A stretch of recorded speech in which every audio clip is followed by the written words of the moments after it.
Como você tem se preparado para se encontrar com Jesus? Essa é uma pergunta que nos leva a fazer uma auto-reflexão, não é mesmo? Lá no Evangelho de Jesus, escrito por Mateus, no capítulo 24, os discípulos, ao saírem do templo, começam a mostrar o templo para Jesus. E eu fico imaginando eles mostrando aquela arquitetura grandiosa, toda a riqueza que havia naquele lugar. E Jesus olha para os seus discípulos e dá uma resposta inesperada. Não vai ficar pedra sobre pedra. Imagina, os discípulos assustados porque aquilo lá era o símbolo da religião judaica.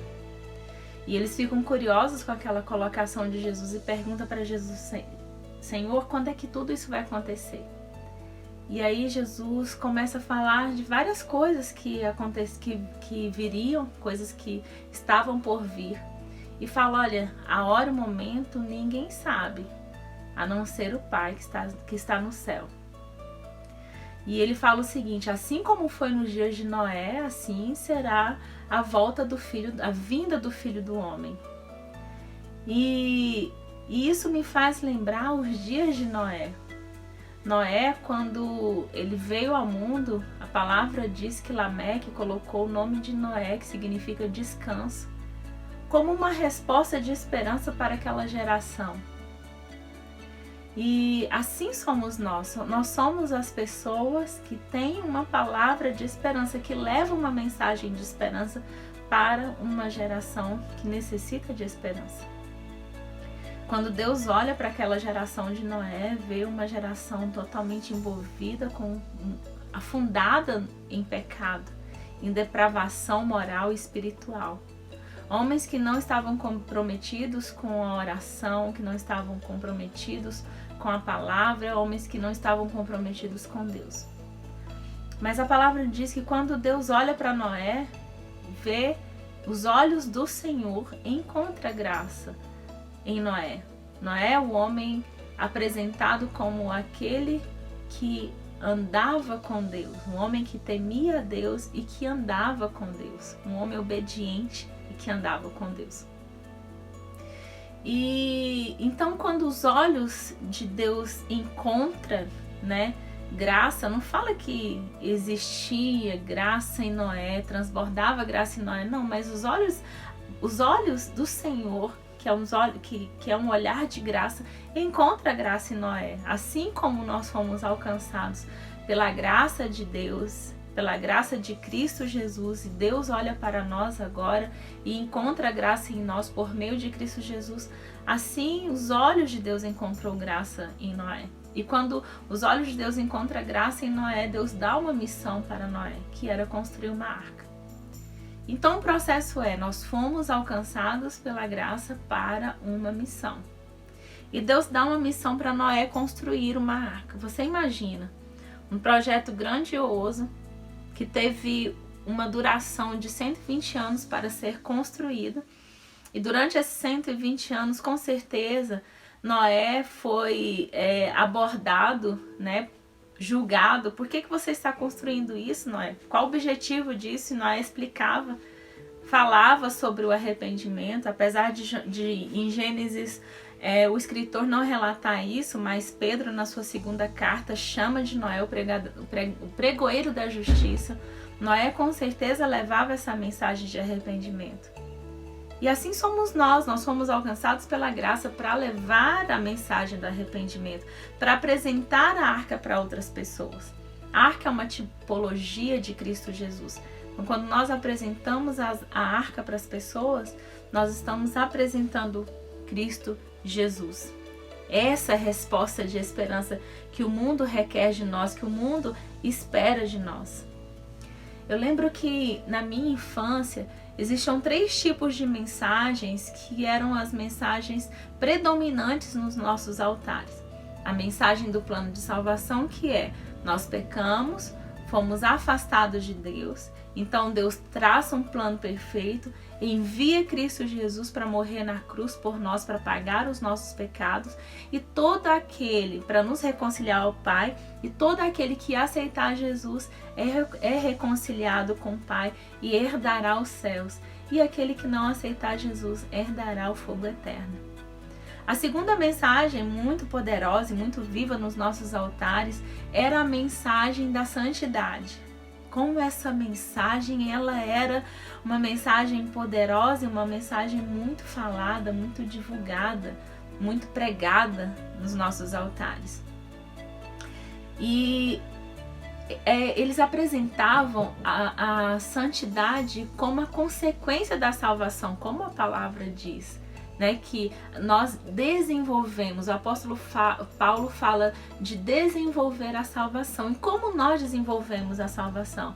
Por meio da santidade. A terceira mensagem, que era uma mensagem muito forte, que é a mensagem da vinda de Cristo Jesus. Mas com o passar do tempo, eu observei que essas mensagens, elas foram dando espaço para outras mensagens, como você vai ter a vitória, você vai conquistar. O homem foi sendo colocado no centro das pregações. Em boa parte das nossas igrejas, boa parte daquilo que nós escutamos, é uma mensagem muito triunfalista, uma mensagem que fala muito sobre a conquista do homem. E essa mensagem do plano da salvação, da santidade, da volta de Cristo Jesus, foi uma mensagem que foi sendo colocada de lado. Noé, ele levou 120 anos para construir aquela arca. E durante esse processo de construção, Noé, ele precisou se manter obediente. E esse é o primeiro ponto quando nós estamos desenvolvendo a nossa salvação. É de permanecermos obedientes, no lugar da obediência. Jesus, ele fala, aqueles que me amam, me obedecem. Segundo ponto é que apesar de Noé ter construído um mega projeto, um projeto imenso, ele construiu com as ferramentas que ele tinha. Enquanto Noé se mantinha na posição de obediência, Deus foi providenciando tudo que Noé precisava. E às vezes você pode falar, mas eu não sei pregar, eu não sei cantar, eu não sei falar do evangelho. Então eu digo para você, use as ferramentas que você tem na sua mão. Use o processo da salvação, o desenvolvimento da salvação. Use o que a santidade tem proporcionado na mudança da sua vida, do velho homem para o homem ideal, segundo o coração de Deus. Porque a santidade, ele restaura em nós a identidade celestial. O outro ponto, terceiro ponto, é que Noé colocou toda a sua família dentro de casa, dentro da arca. E nós temos percebido que cada vez mais temos perdido os nossos jovens, os nossos adolescentes. Eles têm deixado de estar com Deus para buscar os seus projetos pessoais.